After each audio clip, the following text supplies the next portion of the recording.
Então, muito boa noite a todos, né? Sejam bem-vindos a mais um episódio da série Melhores Pais, Melhores Filhos, promovida pela Fundação Logosófica, né? Este já é o sexto episódio, né, da nossa série Melhores Pais, Melhores Filhos.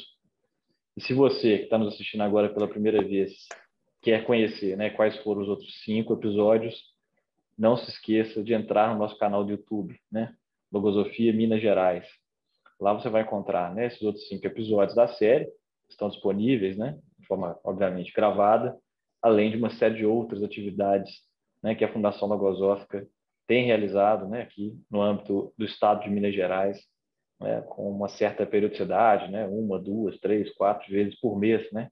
Então, temos muito material para quem quer conhecer um pouco mais sobre a ciência logosófica nesse canal. Temos também os nossos canais no Instagram, canais oficiais também da Logosofia Minas Gerais, e da Logosofia Nacional, né? Mas hoje temos aqui 2 convidados, né? A Moema Miranda e o Gustavo França, que vão contar um pouquinho para a gente sobre a pergunta, né? Será que é possível obedecer e ser livre ao mesmo tempo? E se é possível, como então, né, favorecer, né, que o meu filho obedeça com liberdade? Então, um tema intrigante, né? Certamente acho que muitos pais, né, ou futuros papais aqui que nos escutam, certamente querem saber um pouco mais sobre isso, né, saber um pouco mais das experiências de vocês. Então, muito boa noite, Moema. Boa noite, Gustavo. Boa noite, Paulo. Boa noite a Boa todos. noite. A Moema, né, que em breve, né, iniciará aqui a exposição, ela, além de ser pesquisadora da ciência logosófica, né, assim como o Gustavo França, ela é especialista em psicomotricidade, educadora e assessora educacional. E o Gustavo, né, além de ser também, como disse, né, pesquisador da ciência logosófica, né, e como a Moema, também docente, né, de crianças e adolescentes, né, na Fundação Logosófica, ainda é advogado, né, Gustavo? Então, feitas, né, as devidas apresentações, e sem mais delongas, eu vou passar a palavra para vocês, mas esclarecendo aos nossos convidados, né, que nos assistem aqui ao vivo, que depois, né, da exposição dos dois, nós teremos uma sessão de perguntas. Então, fiquem à vontade, né, para direcionar as perguntas de vocês para mim, aqui pelo chat, né, que está disponível. Logo na barra, né, inferior aqui da tela de vocês, né, vocês podem clicar em chat e escrever as perguntas, né, que queiram enviar. A gente tem também aqui um campo chamado Q&A, né, de perguntas e respostas, por meio do qual vocês também podem enviar as perguntas, né? Então, a gente vai ter uma breve apresentação dos dois e depois eles receberão perguntas a queima-roupa, né, para responder aqui sobre esse tema intrigante. Então, por favor, Moema, a palavra é sua. Ô, Paulo, é um tema intrigante, mas é um tema muito bom de experimentar e investigar, né? Então, isso é importante para mostrar que é um trabalho muito bom de ser feito e que tem seus desafios, mas que é maravilhoso. Eu acho que eu posso incluir um detalhe na apresentação do Paulo. Sou educadora, né, e tudo mais, mas tem um detalhe importante que eu sou mãe de 2 meninos. Isso aí traz uma bagagem, né, para as experiências, porque a gente vai aprendendo. E ele já trouxe algumas perguntas e eu acho que seria até bom repetir aqui, porque foram as primeiras que vieram à minha mente quando eu comecei a pensar no assunto para essa nossa conversa. É possível obedecer com liberdade? Será que seriam conceitos antagônicos? Obediência e liberdade? Outra pergunta que me veio à mente foi a seguinte: será que qual a relação entre obediência e submissão? Existe alguma relação entre essas palavras? Porque submissão não combina com liberdade. Então, assim, foi com essas perguntas que eu comecei a pensar no que a gente podia conversar. E o fato é que nós, pais, todos os dias vivemos muitas experiências relacionadas à obediência e à desobediência também, né? E essas situações elas podem transcorrer de uma forma positiva ou negativa. E que a gente sempre quer que transcorra da forma positiva, mas isso não sempre, não acontece sempre. Porque, na verdade, a gente está lidando ali com duas realidades. A realidade nossa, interna, dos pais, e a realidade das crianças, dos nossos filhos. Ou seja, seus pensamentos, os seus sentimentos, as suas principais características. E só a existência dessas duas realidades já daria aqui para nós assunto para uma longa conversa. Pelo menos eu penso assim, né? Como estudante da ciência logosófica, e assim como mãe, como educadora, eu tenho compreendido que não existe receita de bolo. Não tem receita pronta, não tem dica infalível, né? Porque cada ser é único. Cada ser tem as suas características e cada família vive as suas experiências de uma forma, né? Então, o que nós vamos apresentar aqui hoje são relatos, são vivências, são reflexões do que a gente tem vivido na nossa realidade. E aí fica a cargo de cada um pensar, né? O que consegue, se concorda, o que consegue aplicar. Mas é importante a gente ter isso em mente, que não existe receita pronta. Bom, se não existe receita pronta, como que a gente faz então? E aí nessa minha busca por descobrir as bases, ou então os aspectos principais para cultivar essa obediência, tem um que se destaca para mim assim como algo muito importante, que é o trabalho com os conceitos. Os conceitos, eles formam a nossa base moral, formam a base moral humana. Quando um conceito é bem trabalhado desde a infância até o início da idade adulta, o finalzinho ali da adolescência, esse conceito passa a fazer parte do acervo individual daquele ser. E ele se manifesta de forma muito natural na conduta. O jovem, né, o adolescente, não precisa ficar recordando qual conceito. Ele se manifesta de forma natural. E mais ou menos, isso tem me feito pensar o seguinte, que eu tenho que selecionar e ter bem claro para mim quais são os conceitos que eu tenho que trabalhar, que eu quero trabalhar com os meus filhos. Seria o conceito de vida? Seria o conceito de ser humano? O conceito de amizade? O conceito de respeito? Que conceitos eu vou eleger para trabalhar com meu filho, para que esses conceitos formem a base moral dele? Em relação aos conceitos, eu me recordo de um fato, né, uma experiência que eu vivi quando eu entrei na faculdade.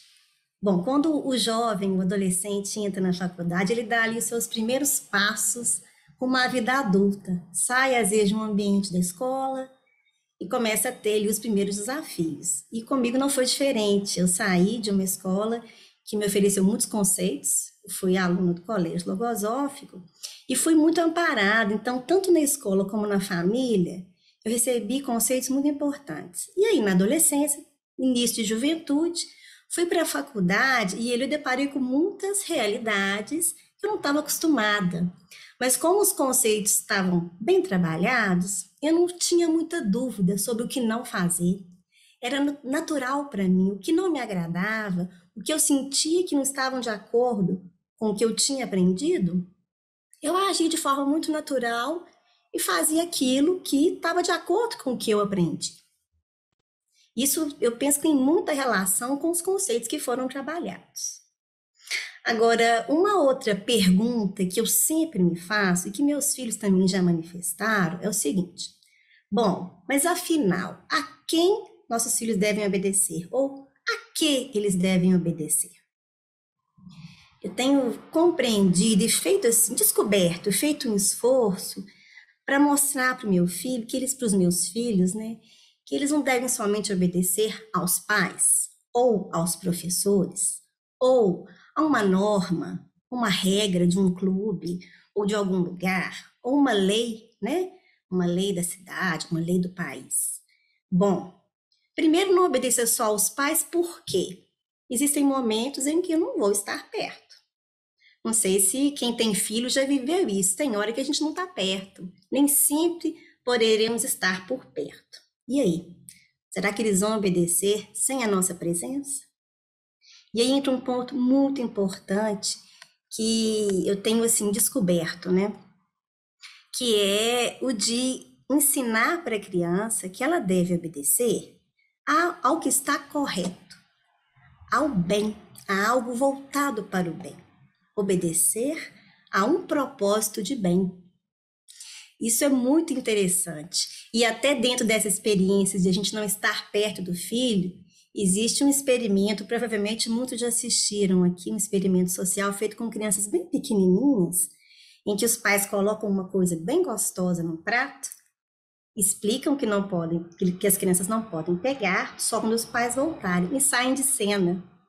E aí eles filmam o que as crianças fazem. E é muito interessante perceber, né, os movimentos. Ali dentro está acontecendo um turbilhão de pensamentos na mente. Alguns resistem, outros não. E é mais ou menos isso que vai acontecer ao longo da vida, né? Nós não estaremos sempre por perto.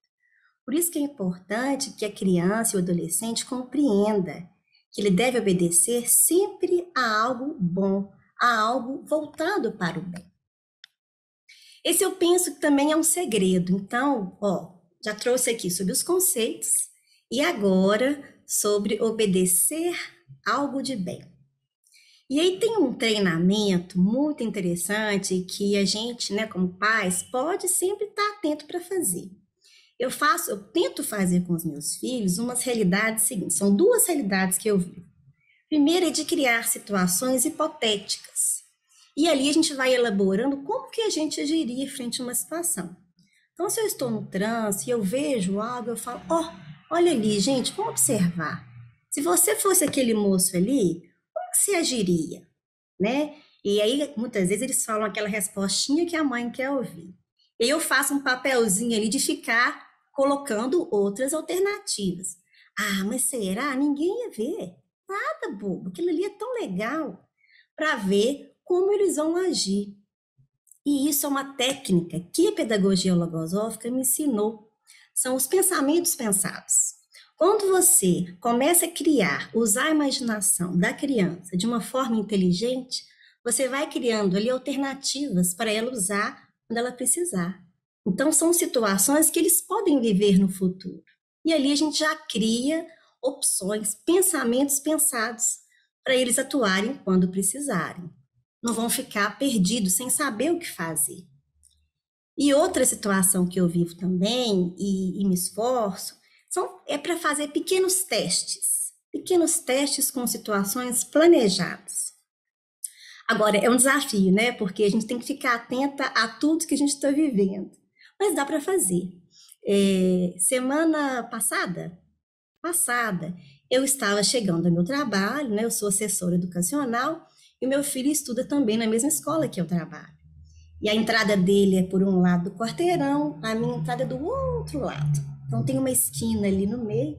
Normalmente chegamos e eu desço na esquina, ele desce sozinho e eu vou para a minha entrada também. E aí quando eu fiz a curva, eu vi que eu tinha esquecido meu celular em casa. E aí eu podia, né? Eu pensei, vou deixá-lo aqui na esquina, passo na minha portaria, dou o recado para a minha coordenadora, vou buscar meu celular. E rapidinho, eu falei, não, eu vou propor um desafio para o meu filho de 7 anos. Vou pedir para ele fazer isso. Então, ele vai descer na esquina, vai atravessar a rua não, né? Vai seguir até a outra entrada, procurar a pessoa responsável, dar o recado e voltar sozinho. Então, ali seria oportunidade para ele cumprir a obediência, ele aplicar a obediência e também essa possibilidade de resolver pequenos problemas. Era seguro, eu não colocaria em risco, e assim ele fez. Eu fiquei de longe, só observando e vi como que ele ficou feliz em fazer isso. Então, assim, essas situações, quando a gente está atento, né, a tudo que acontece, e principalmente com esse propósito de ensinar o filho, as situações vão surgindo e tudo é uma oportunidade. Agora, não é uma tarefa muito simples, mas ela é possível. E dentro desse propósito de alcançar uma compreensão, que a criança alcance a compreensão de por que deve ser obediente, por que obedecer a propósitos de bem, tem um outro recurso sensacional que foi feito comigo quando criança e que também a pedagogia logosófica nos apresenta, que é a ferramenta das explicações. Oferecer à criança explicações, desde as mais simples às mais elaboradas. Todo o ato da criança requer uma explicação. E quando a gente faz de forma gradual, respeitando a faixa etária, respeitando o que a criança realmente quer saber, é sucesso garantido. Utilizar esse recurso como uma ferramenta poderosa para que os nossos filhos comecem a compreender por que realmente devem obedecer. E quando eu sinto mais ou menos assim, tem uma imagem muito ilustrativa. Eu sinto que é como se a explicação funcionasse como um lubrificante para as engrenagens mentais da criança.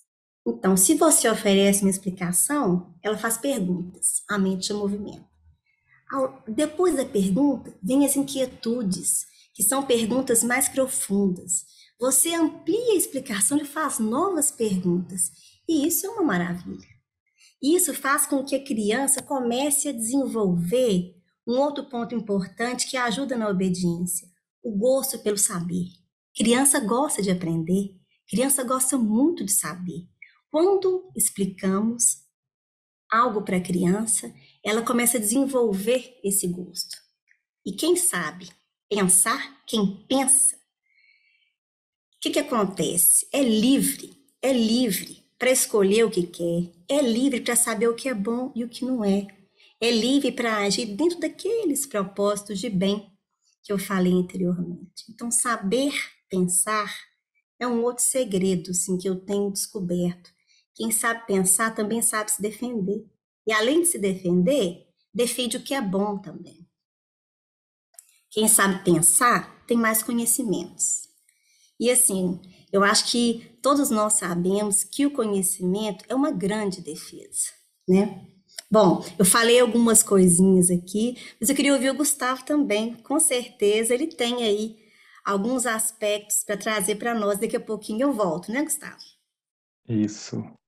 É, então, Emma, eu acho que esse assunto, né, ele é realmente um desafio para nós, pais. As circunstâncias, as variáveis, né, elas são tão grandes em cada caso, cada situação. Uma dessas variáveis, por exemplo, né, relacionadas às características de cada filho. Em uma mesma família, às vezes os filhos são completamente diferentes. Em famílias diferentes, então, não dá mesmo para ter um manual de instruções, né, que vale para todo mundo, para todas as situações. Mas, assim, como pai, né, na minha experiência, eu tenho 2 filhos, o que fica muito claro para mim é que eu preciso conhecer, né, cada um deles, as características psicológicas, os gostos, as dificuldades. Por exemplo, para um determinado filho, né, pode ser muito eficiente uma abordagem mais sensível, procurando ressaltar o cultivo dos sentimentos relacionados à família, quando eu tenho que explicar por que ele deve, por exemplo, mudar uma atitude. Por outro lado, essa forma de conduzir o assunto, ela pode gerar uma reação, uma irritação num filho que tem características mais objetivas, menos sensíveis. Mas, assim, é claro que isso não quer dizer que esse último filho não deva ser incentivado a cultivar bons sentimentos, né, o que é importantíssimo, mas eu penso que esse seria um trabalho paralelo, mais longo. Naquele momento, né, em que a gente está explicando sobre um comportamento que ele precisa adotar ou mudar, talvez não seja uma boa estratégia, e sim ser mais objetivo em relação à explicação das vantagens de se agir daquela forma e das consequências de não fazer assim, né? Então, assim, fica claro para mim também, você já mencionou isso, né? As explicações, independente da forma adotada, elas são sempre fundamentais, claro que no nível, né, de cada faixa etária. Ainda que não concordem, as crianças e os adolescentes vão entender que vão ter que fazer aquilo por um bom motivo, e não apenas pela exigência de obedecer cegamente. Eu acho até que vale a pena abrir um arquivo, sabe, para cada filho e anotar essas características dos filhos, bem como os resultados de outra atuação nossa. E assim a gente consegue ficar mais consciente em relação ao que funciona melhor e ao que não funciona tão bem.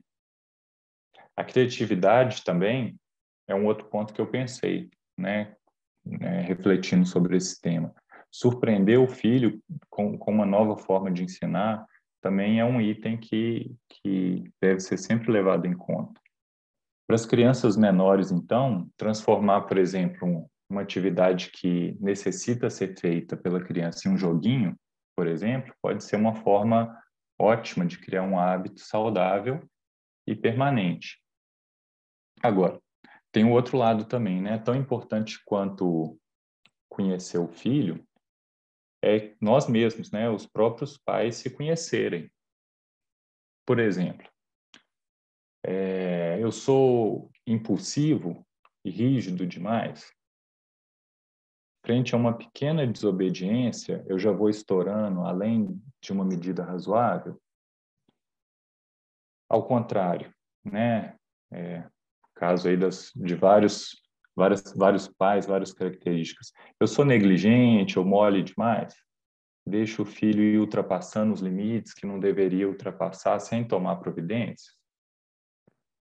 Eu dou exemplo do que eu estou solicitando, né, que eles façam.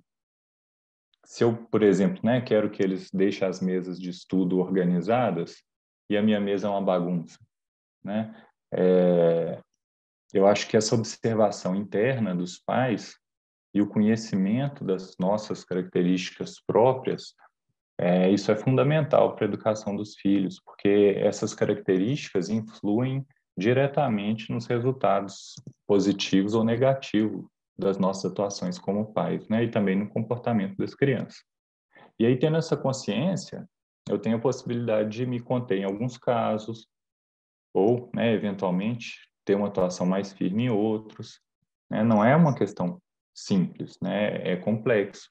Educar bem demanda conhecimento dos filhos e de nós mesmos, né? Talvez até principalmente, acho que o Paulo mencionou no começo, nessa série, melhores pais, melhores filhos, né? Então, é fundamental esse conhecimento que gera uma consciência, né? Não é só um conhecimento teórico, mas um conhecimento que seja aplicado, né, de forma realmente consciente nas experiências que a gente vive no dia a dia. Né? É esse ponto que eu queria colocar nessa primeira parte. E é aquilo, né? A educação dos nossos filhos começa sempre pela nossa própria formação, né? Formação individual, essa capacitação, esse reconhecimento aí, se conhecer de verdade, né? Agora, tem uma aliada também que, para mim, ela é muito poderosa e eu conto muito com ela, que é a sensibilidade, né? Eu sinto que ela funciona como um radar. Ela capta aquilo que muitas vezes a mente não consegue captar, né? E nessa experiência mesmo que eu relatei da faculdade, por muitas vezes a gratidão àquilo que eu tinha vivido, aos conselhos que eu tinha ouvido, né? As pessoas queridas, a gratidão a tudo isso funcionava como uma defesa, sabe? Era como se fosse uma força para o bem, uma força do bem, voltada para o bem, a favor do bem. E eu penso que a gente, muitas vezes, já ouviu aquele ditado, você tem que ouvir o coração. Eu penso que é um pouco isso. Muitas vezes a mente está conturbada, a coisa está ali meio confusa, e a sensibilidade sempre acusa o caminho certo. Agora, é muito importante que para a gente ouvir a sensibilidade, a gente tem que cultivá-la, né? E ela é formada por sentimentos. Então, sentimentos como de gratidão, de amor, de amizade, são sentimentos que a gente pode ir trabalhando na nossa sensibilidade e nos nossos filhos, para que quando a gente precisar contar com ela, a gente tenha já uma bagagenzinha nessa sensibilidade para poder fazer o uso. Senão esse radar não vai funcionar, né? E dentro desse time da sensibilidade, existe também uma força que é a confiança. Quando nós criamos uma relação de confiança com os nossos filhos, o que acontece? A obediência ela surge como uma consequência quase que natural. Quando o meu primeiro filho, que hoje tem 11 anos, era bem pequenininho, eu vivia com ele alguns momentos onde, mesmo depois de eu explicar, mesmo depois de eu fazer muitas explicações, ele ainda não queria fazer certas coisas. E aí, eu tinha uma frase que eu falava com ele que era o seguinte: filho, você pode confiar no que a mamãe está falando. E aos poucos, à medida que ele foi crescendo, eu transformei essa afirmativa em uma pergunta. E era a seguinte: filho, você confia na mamãe? Você acha que a mamãe deixaria você fazer algo que não é bom para você? Então, você pode ter certeza que nesse momento é isso que você tem que fazer. E aí, quando ele tinha 5 anos, eu fui surpreendida num momento onde ele não queria realizar algo e eu estava ali em dúvida se deixava ou não. E aí, adivinha o que eu ouvi? Eu ouvi uma pergunta: Mãe, você confia em mim? E aí, em nome, né, naquele momento sensível, em nome do vínculo que eu estava tentando construir ali de confiança, eu confiei nele. E foi muito importante. Até hoje eu sinto que essa confiança está sendo construída, mas a gente já conquistou muito, muito nessa relação. E isso o ajuda muito a obedecer, porque ele confia que eu, meu marido e as pessoas que o amam querem o bem, né? Então, muitas vezes, sem compreender, pela confiança, ele obedece. Agora, um ponto muito importante que sempre esteve presente naquelas explicações que eu sempre, né, busco oferecer é o de falar a verdade. Sempre falar a verdade. Nunca mentir para a criança. Também é uma orientação da pedagogia logosófica muito útil para mim. Nunca fazer ameaças, inventar coisas impossíveis de acontecer, porque isso, além de fazer com que a criança se sinta enganada, e elas se sentem enganadas quando percebem, né, um pouquinho maiores, elas começam a perceber que estão sendo enganadas. Isso rompe aquela construção da confiança. Se eu estou querendo que meu filho confie em mim, não posso mentir. Agora, tudo dentro da medida, né? A verdade adequada à faixa etária, adequada ao interesse da criança, mas sempre a verdade. Essas ameaças, né? Às vezes o temor, uma coisa que a gente fala, não faz isso, porque senão vai acontecer, o bicho vai te pegar, coisa assim, paralisa a mente. Uma criança, o medo paralisa. Uma criança com a mente paralisada não pensa. E a gente não quer que ela pense, a gente não quer que ela seja livre para pensar. Então tem que ser, as explicações precisam sempre ser pautadas na verdade. Agora, é claro que eles vão crescendo e vão descobrindo algumas estratégias, e algumas não são muito idôneas, não são muito corretas. E aí entra um outro ponto que para mim é um segredo e que a gente tem que usar sempre que necessário, que é a nossa autoridade enquanto pais. Não podemos abrir mão jamais da nossa autoridade. Temos que estar muito atentos para não esquecer da nossa missão de pais, de proteger e amparar. Quando eu deixo de agir com autoridade, quando eu sou negligente, como o Gustavo trouxe, né, vou deixando, eu estou deixando de cumprir a minha missão. Eu estou deixando de cumprir uma responsabilidade que foi dada a mim, a partir do momento que eu tive meu filho. Eu preciso exercê-la, porque são nessas relações, é nesse momento que os filhos vão começando a compreender que as ações sempre vão ter um resultado e podem ser positivos ou negativos. Se eu não ensinar isso para os meus filhos, quem que vai ensinar? E será que o que for ensinar para os meus filhos, ou a sociedade, ou outra pessoa, vai ter o mesmo afeto que eu? Vai ter o mesmo amor que eu tenho? Então eu tenho que ensinar enquanto eles estão próximos, enquanto eles são pequenos. E repetir, repetir, repetir de forma diferente. Mas nunca deixar de exercer a minha autoridade. Isso também é algo que eu sinto que é muito importante. Agora, eu tenho 2 pequenos, um de 7 e um de 11. O Gustavo já tem 2 filhos adolescentes. Gustavo, conta para nós se está muito desafiador. Como é que está isso aí em relação à obediência? Pois realmente é desafiador mesmo. Eu penso assim, esse ponto da confiança nos pais, né, que a gente vai construindo, que você falou, ele é fundamental mesmo. E isso, para mim, traz a ideia da gente ter sempre um contexto maior em vista, sabe? Um contexto de família, um contexto da vida, né, dos objetivos da vida, do que é realmente importante. a gente ter uma visão clara do tamanho real das situações. Por que que eu digo isso? Porque, às vezes, um fato, um erro, né, naquele momento ali que a gente está vivendo, parece importante demais, parece grande demais. E aí, se a gente acha que uma coisa é grande demais, importante demais, a nossa reação, ela tende a ser proporcional àquele fato, né? Só que, e se, na realidade, aquele fato inicial, né, ele não era tão grande assim?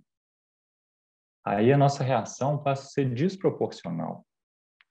E aí a gente pode acabar cometendo um erro por uma avaliação equivocada e precipitada do tamanho do problema. E qual que é a consequência disso? Gera um ambiente, às vezes desagradável em casa, desnecessariamente, porque não era preciso ter aquela reação tão forte. Isso acontece, né? Achar esse equilíbrio não é tarefa fácil. E o mesmo acontece o contrário. Às vezes acontece um fato importante, relevante, né? Às vezes é ultrapassado algum limite que não deveria e não é dada a atenção necessária. E aquilo pode resultar, né, ou vir a resultar, se for reiterado, num problema. Então, de novo, né, a questão é a gente conseguir fazer uma avaliação real da situação, num contexto maior, num contexto de um planejamento, num contexto, igual eu falei, né, antes, de entender as características de cada filho, desse trabalho contínuo com essas características e da constância e da evolução nesse trabalho, né? Vou dar um exemplo, né? Eu tenho um filho que ele é um pouco desorganizado, né? Ele costuma, às vezes, deixar as coisas em qualquer lugar, menos no lugar certo. Vai deixando. E já houve dias assim que eu fiquei muito bravo com ele por ter deixado, por exemplo, as roupas sujas no chão do banheiro pela milionésima vez, ao invés de colocar ali, ó, no armário de roupa suja, fica logo ali, ó, no banheiro também, do lado dele ali. Basta abrir a porta e colocar lá dentro, ao invés de jogar no chão. E aí, por ter ficado muito bravo, você acha que a partir do dia seguinte isso nunca mais aconteceu? Aconteceu, de novo. Então, por quê? Porque o problema não é só esse específico das roupas, né? É um pensamento, né, relacionado à desorganização, que precisa ser trabalhado, né? Não é uma coisa que vai ser resolvida de um dia para o outro. Eu, por exemplo, né, eu tenho as minhas dificuldades também, as minhas deficiências, as minhas características negativas. Por acaso eu resolvo de um dia para o outro? Tem algumas que vêm, ó, desde a infância, né? E certamente que eu já consegui melhorar um pouco, já amadurecer, já consegui, né, com amadurecimento, né, ter compreensão melhor, resultados melhores, mas algumas eu não consegui resolver totalmente. Então, eu penso que eu preciso, como pai, né, ter essa perspectiva também, relacionada ao que é realmente viável. Uma característica carregada que se repete, ela precisa de um plano, precisa de dar pequenos passos, de alcançar pequenos resultados de uma forma progressiva, porque as coisas não dão saltos na vida, né? Uma semente não vira uma árvore de um dia para o outro. Precisa um processo consciente, constante, um processo inteligente. Bom, e se é impossível mudar uma característica totalmente assim negativa de um dia para o outro, né? Se ela está identificada e eu como pai também não consigo mudar imediatamente as minhas, e se eu quero obrigar meu filho, né, a fazer isso com veemência, com rigidez, a fazer essa proeza, né, eu vou estar criando, como eu já disse, um ambiente ruim, desnecessariamente sem resultado, né? Então eu penso que não é o ideal. E aí vem um conceito que é o da paciência inteligente. O que é a paciência inteligente? Né? Esse é até um conceito da pedagogia logosófica. Ela ensina, né, que a paciência, essa paciência inteligente, não é uma paciência passiva, mas sim aquela paciência de esperar os frutos de um esforço planejado. um esforço que necessita de um processo, e durante esse processo nós precisamos ser pacientes, mas cuidando para que esse processo se cumpra. Então, por exemplo, né, no caso do meu filho, dentro desse processo que a gente vive, e na expectativa, né, de continuar dando mais um passo, de colher frutos, né, relacionados à organização no futuro, e considerando também aquele ponto da criatividade, vou contar para vocês. Eu aproveitei o convite, né, para essa live com esse tema. Ele deve estar até assistindo aí.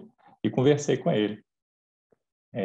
Eu disse para ele assim, que eu estava preocupado porque eu tinha aceitado o convite para participar da live com esse tema, né, relacionado à obediência, com a liberdade, mas que eu sequer conseguia que ele colocasse as roupas sujas no armário do banheiro ao invés de jogar no chão.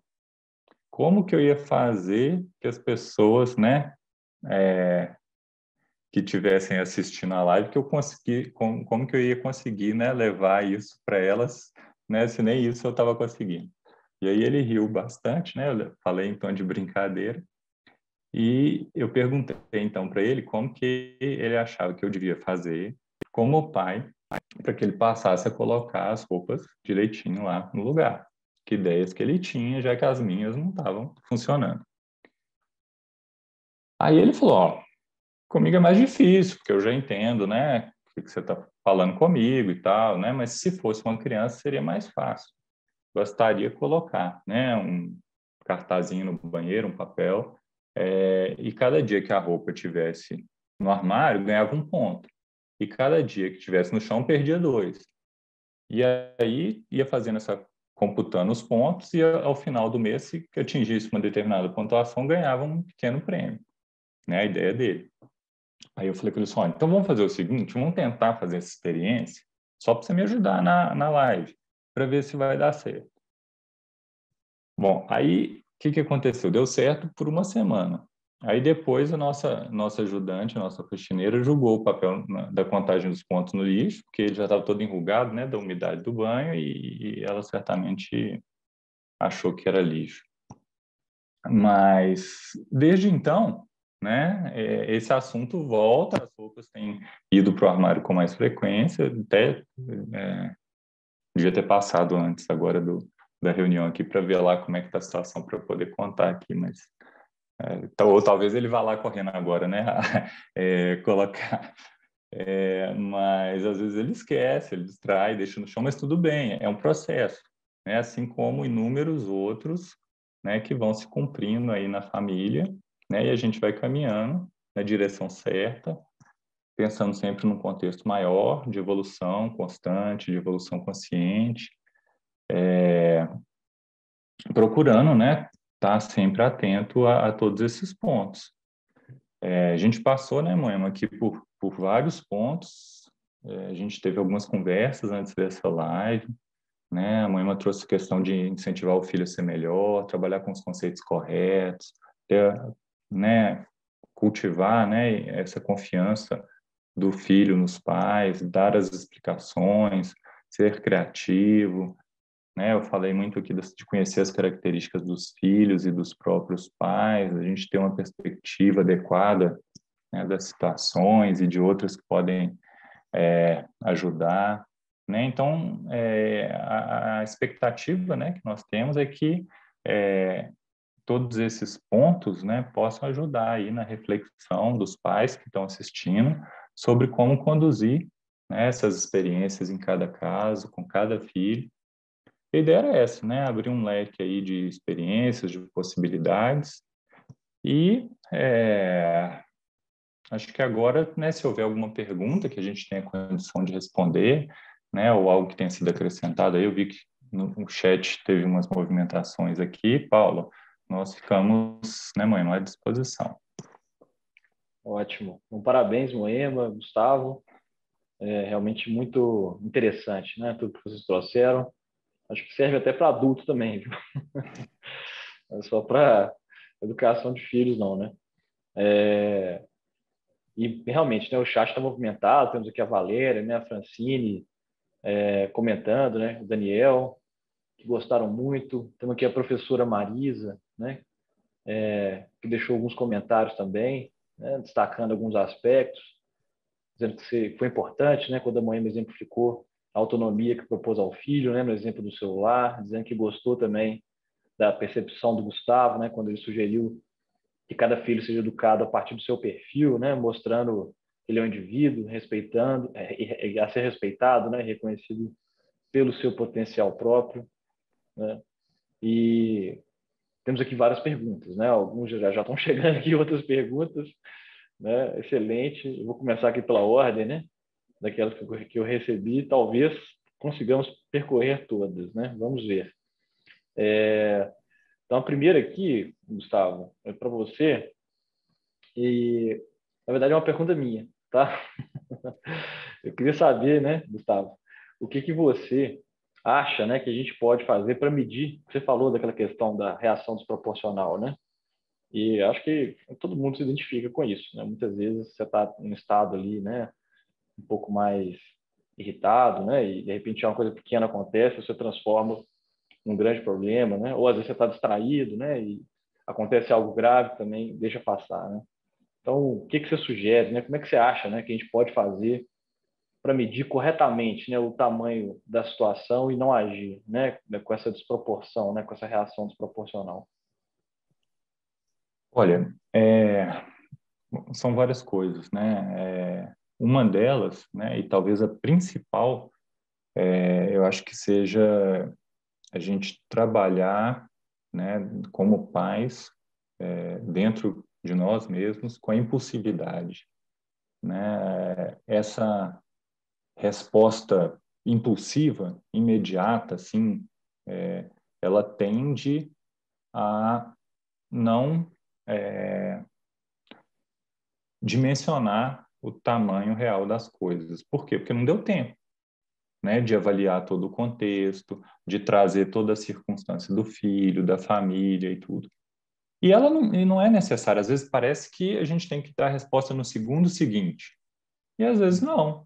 Às vezes dá para...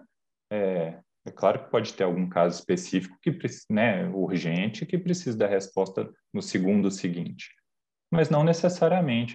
Se um momento a mais ali para trazer uma reflexão sobre a característica do filho, isso tudo que eu falei, né? Bom, eu consigo fazer de uma hora para outra, o filho vai conseguir, né? Trazer a parte do sentimento também, o meu filho, né? Minha família, né? No caso da reação tender a ser mais violenta, assim, né? Enérgica e tudo. Esse momento de reflexão, às vezes, ele facilita muito no sentido de enquadrar a dimensão, né? É o que eu percebo na minha experiência, enquadrar a dimensão real da situação, né? E também de escolher a melhor estratégia. Eu preciso de um tempo ali, minha mente precisa pensar para eu escolher a melhor estratégia. Porque, às vezes, a melhor estratégia não é esse bate e volta, né? A melhor estratégia é a da explicação, a de conversar, a de às vezes até do humor, né? De trazer uma coisa diferente, de fazer uma coisa que o filho não espera, né? E aí muda aquele ambiente ali e depois você chega e conversa, olha, aquilo que você fez, meia hora depois, né? Já passou, já amenizou, aquilo que você fez, olha só, não foi bom por causa disso, disso, disso. Por quê? Porque às vezes naquele momento a recepção também não vai ser boa do que foi falado, né? Então, mas cada situação é uma, né? É difícil avaliar assim em cada caso, mas dar uma seguradinha possibilita que a nossa própria mente, né, nós como pais, assim, a gente consiga raciocinar um pouquinho e fazer essa avaliação do contexto e da estratégia. Interessante, né? Vou pensar sobre isso. E agora aqui para Moema, né? O Cássio Loura está perguntando aqui, Moema. Acho que você mencionou um pouco sobre isso, né? Acho que o Gustavo também, de convidar o filho, né, a fazer parte do processo, né, com essas explicações, né, e conversar muito, né? Aí o Cássio está perguntando o seguinte aqui: como não deixar, né? Como não deixar, né, que esse convite a que o filho ajude no processo seja visto por eles como uma fraqueza, né? Você também falou da questão da autoridade, né? Fazer o filho partícipe, né, dessa educação não seria, de certa forma, minar a autoridade, né? Como que seria esse equilíbrio?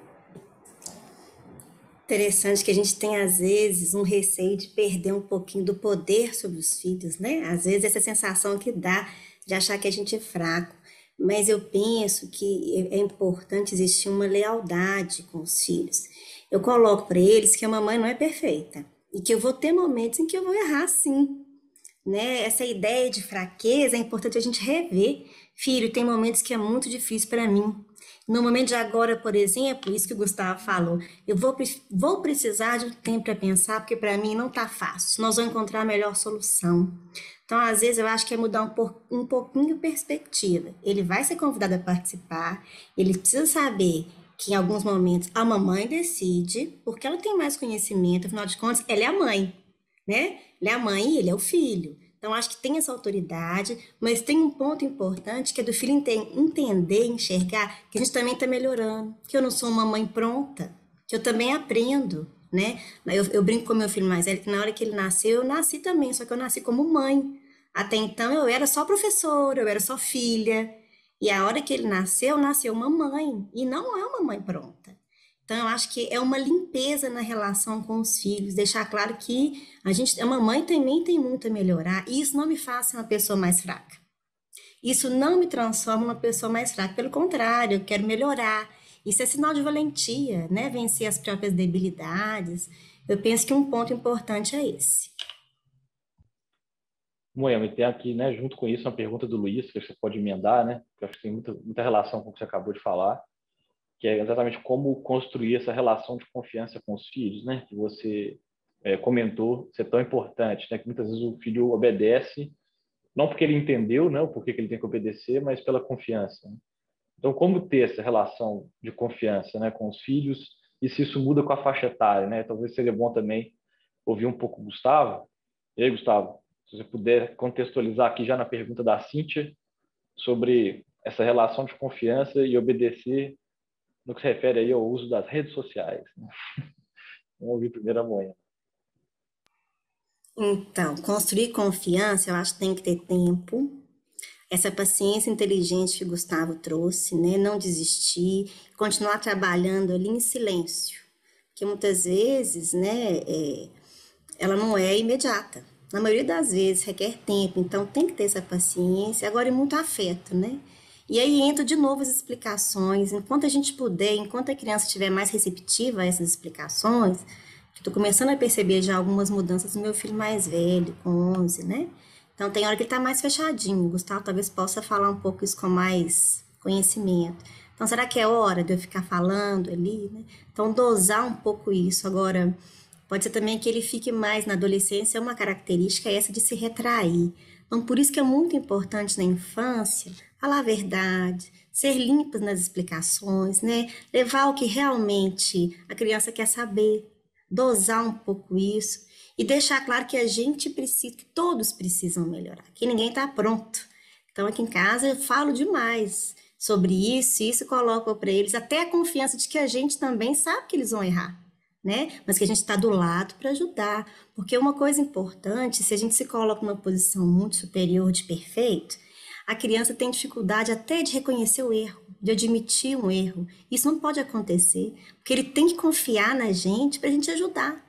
Mamãe tá aqui, ó, hoje não foi bem, mas parabéns que você venceu um pouquinho. Olha, observa, você já deu o primeiro passo. Vamos juntos? Então, eu acho que a confiança vai muito nisso, né? Se colocar numa condição de saber das limitações, mas com vontade de querer ser melhor.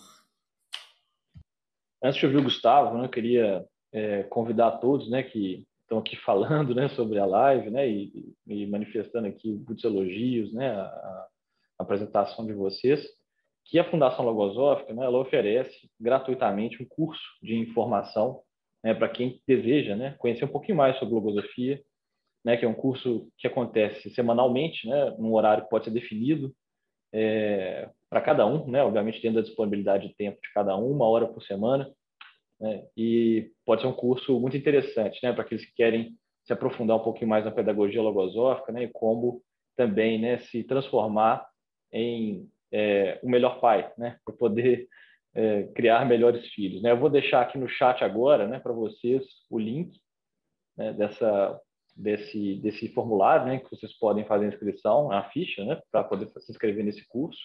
Então, fica aqui o convite a todos, né? Acabei de postar aqui, né, um formulário aqui do Google Forms, né? Podem clicar, né, e fazer, né, inclusive a avaliação dessa atividade, né, dizendo aqui o feedback, né, quem pode, o que pode, né, efetivamente ser melhorado aí para a próxima, né, o que vocês gostaram para a gente reproduzir, né? E agora, Gustavo, confiança muda com a faixa etária e redes sociais.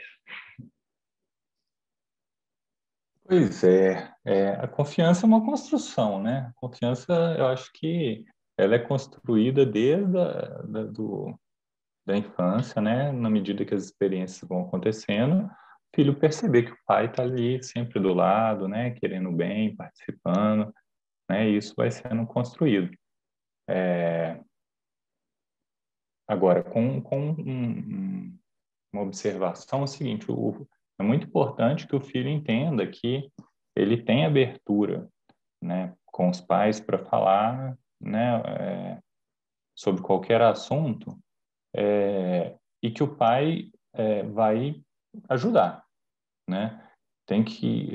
Eu acho que é um ponto importante aí, principalmente quando vai chegando a adolescência, se o filho achar que o pai vai causar assim uma reação, né? Aquela questão que eu falei de avaliar as reações, né?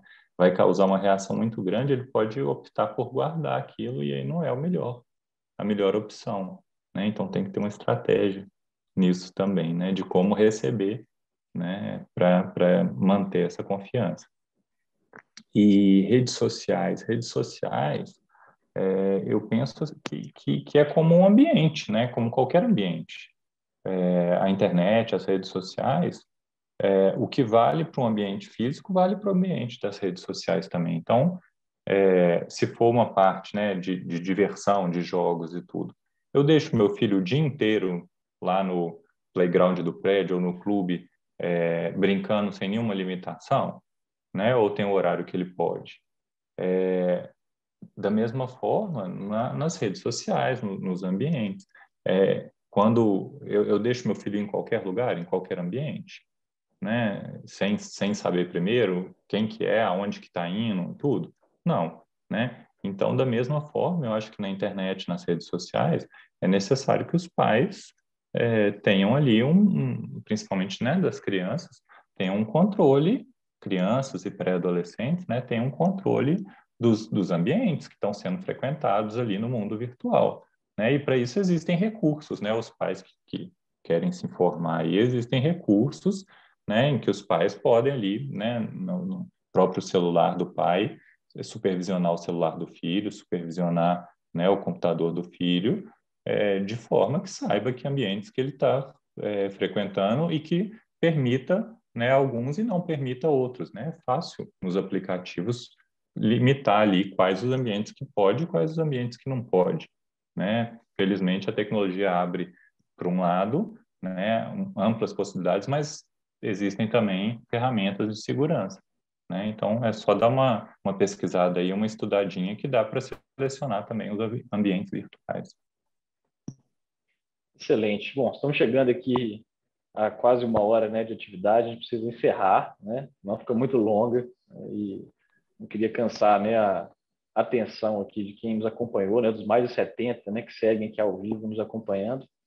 Então, queria passar brevemente, né, para o Moema, depois para o Gustavo, para as suas considerações finais, né, para a gente poder encerrar. Lembrando a todos de, por favor, né, preencher a ficha que eu estou novamente aqui deixando no chat, né, onde vocês podem avaliar essa atividade e, se tiverem interesse, se inscrever para um curso de informação sobre logosofia, né? Moema.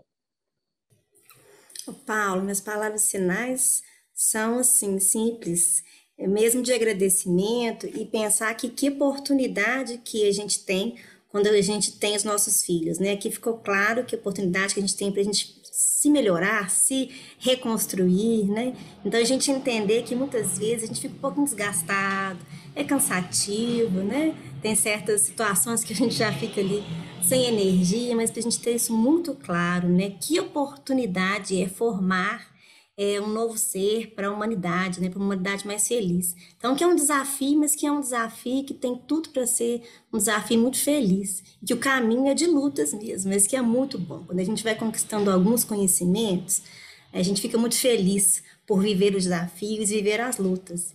E é isso, eu estou muito feliz com a oportunidade, espero que todos tenham aí desfrutado de alguma forma, tirado algum elemento, lembrando que não tem receitinha pronta, né? Aplicando a sua própria realidade, mas que tenha sido útil a nossa conversa. Para mim foi muito proveitosa, gostei muito. Obrigada a todos. Gustavo? Agradecer também, dizer que para mim foi um momento assim até importante de rever, né, como que eu estou atuando como pai, pensar de novo, mais uma vez, nos meus filhos, né, rever algumas experiências, fazer alguns planejamentos. Então foi ótimo, né, e agradeço muito a oportunidade. Muito bem. Então, em nome da Fundação Logosófica, né, reitero aqui os agradecimentos a todos, né, que nos assistiram ao vivo, todos que assistirão no YouTube, né? Tem aqui a pergunta de onde ficará gravado. Ficará gravado no YouTube, né, no canal Logosofia Minas Gerais. Acabei de postar aqui novamente, né, os principais links para que possam acessar os canais oficiais, né, da Fundação Logosófica, da Logosofia, em Minas Gerais e no Brasil. Né? E, mais uma vez, Moema, Gustavo, né, foi realmente muito bom receber vocês aqui. Muito obrigado e boa noite a todos. Boa noite.